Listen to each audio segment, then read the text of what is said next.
Good evening. In EyeWitness this evening, the American ambassador pays tribute to New Zealand's desire to do something about the nuclear arms race. Does this mean a softening of his country's attitude to our nuclear-free stance? Also, a new use for computers, preventing suicide. And a dramatic end to the occupation of Tauranga's old town hall. Police storm a building Māori activists see as a symbol of a long-standing land grievance. Also, the big burnout that's crippled Motunui. We look at what actually happened and what it's going to mean. And in World Watch tonight, two major stories from Washington, the latest from the arms control talks and Robert Bork's fight to become a judge in the Supreme Court. He's now before a Senate confirmation hearing which will consider allegations that he's a right-wing extremist. In Robert Bork's America, there is no room at the inn for blacks and no place in the Constitution for women. And in our America, there should be no seat on the Supreme Court for Robert Bork. Police in Tauranga have granted bail to all but one of the 22 Māori protesters arrested after today's confrontation at the Tauranga Town Hall. All 22 have been charged with willful trespass and will appear in the Tauranga District Court on Tuesday. The arrests came after police, some in full riot gear, stormed the old town hall today, where the protesters had been holed up for 2 days. The Ngai Tamarawahu activists occupied the condemned building to highlight their claim that the site is part of thousands of hectares of Māori land illegally confiscated late last century. Tribal elders have already lodged a claim for the land with the Waitangi Tribunal. Rod Vaughan reports. The dispute over the land on which the old town hall sits has been simmering for some time, and today matters came to a head. About 30 protesters, mostly members of the local Ngai Tamarawahu tribe, faced a Tauranga City Council ultimatum to end their sit-in this morning. They've been camped in the building for 2 days as police and City Council tried to resolve the situation through negotiation. The decision to evict them was made after police vainly spent 4 hours on a local marae trying to talk elders out of confrontation. Shortly before noon, police moved in. Protesters retreated to an upstairs room. Stairs were barricaded and the situation appeared to be explosive. Demonstrators steeled themselves for the inevitable confrontation.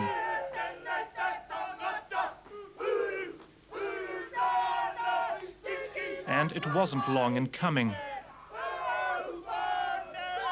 Armed with riot shields and long batons, police easily brushed past the barricades. They were backed up with reinforcements from Rotorua and Whakatane. All visitors on this floor are regarded as trespassers, including the media. You are to leave immediately. You are to leave immediately. Outside, a rapidly growing crowd appeared unmoved by events unfolding in front of them. Within a matter of minutes, most of the protesters were arrested. They were taken away in police vans to be charged with trespass. But not all went quietly.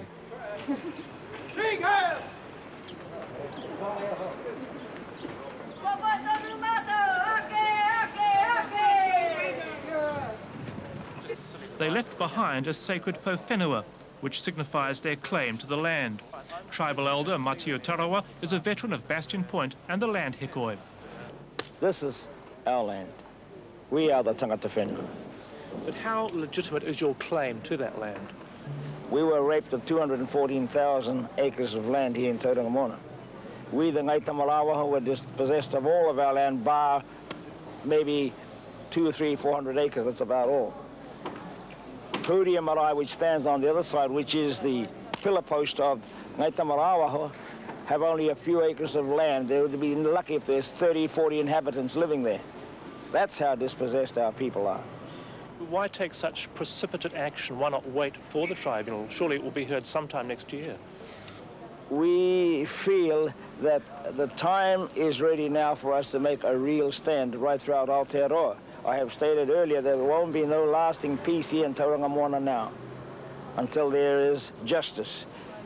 Where there is justice, there is healing, and that healing must take place, and very soon. The day of the rude awakening has come about now in Aotearoa for our people, and every Pākehā New Zealander should know and understand that now.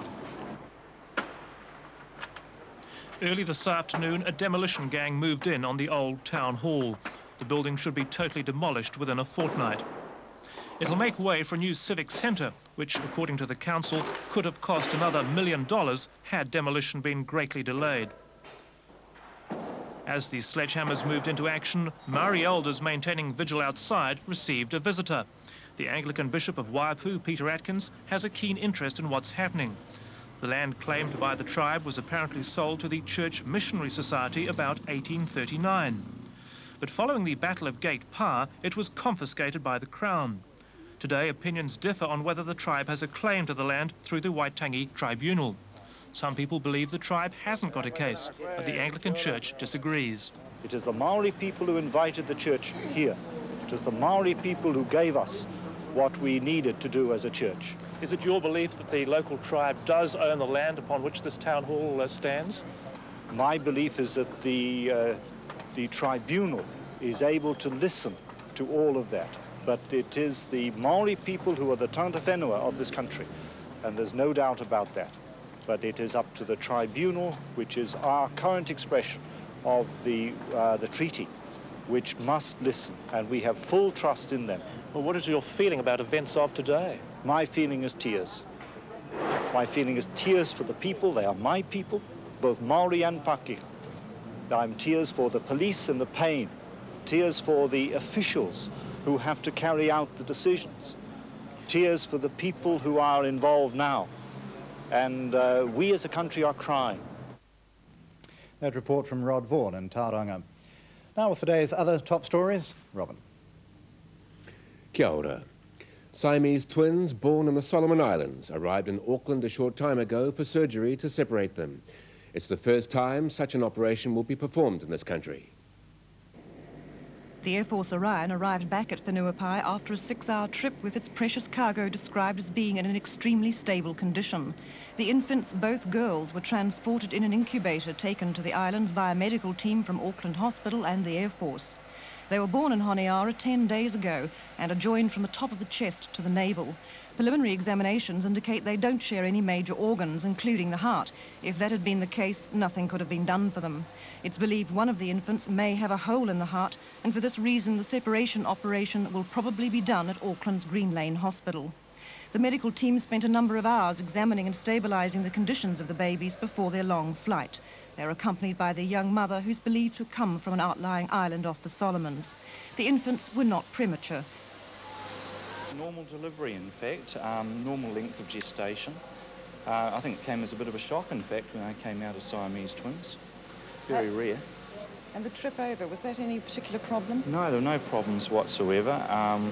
We had to utilise a lot of car batteries, in fact, to run the incubator, because normally it only runs for about 2 hours, and of course it was a 6-hour trip.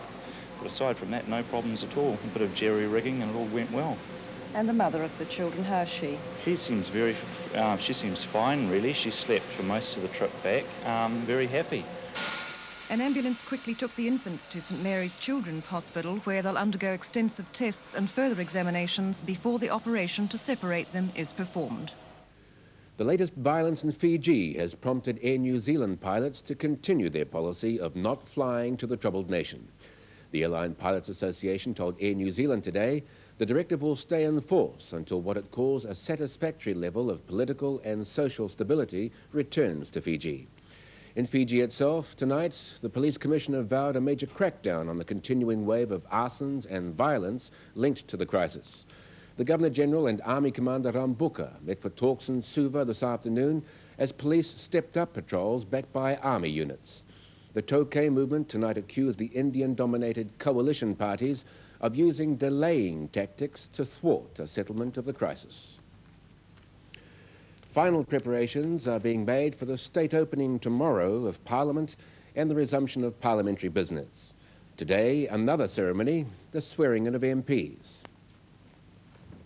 There are 97 MPs in the new Parliament, and 19 of them were today sworn in for the first time. To others, it was a familiar routine, although some of them had only just made it back into the House, like Labour's Wairarapa MP Reg Borman, who suffered much ribbing about his one-vote majority. It's the first time MPs have been in the House since the election, and it was a chance for national MPs particularly to try out the new seats they've been allocated following their caucus reshuffle. But something was missing, and it was up to the government whips to remedy it and nominate West Coast MP Kerry Burke to fill the Speaker's chair. A role he accepted, but not without the traditional show of reluctance.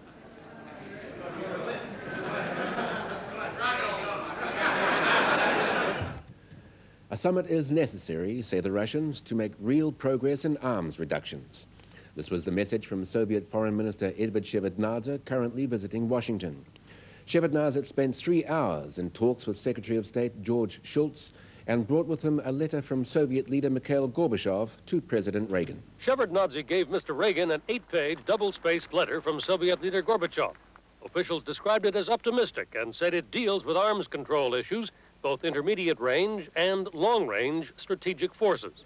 Officials on both sides are suggesting there's every reason to believe the talks here will yield progress on the immediate goal, an agreement to abolish short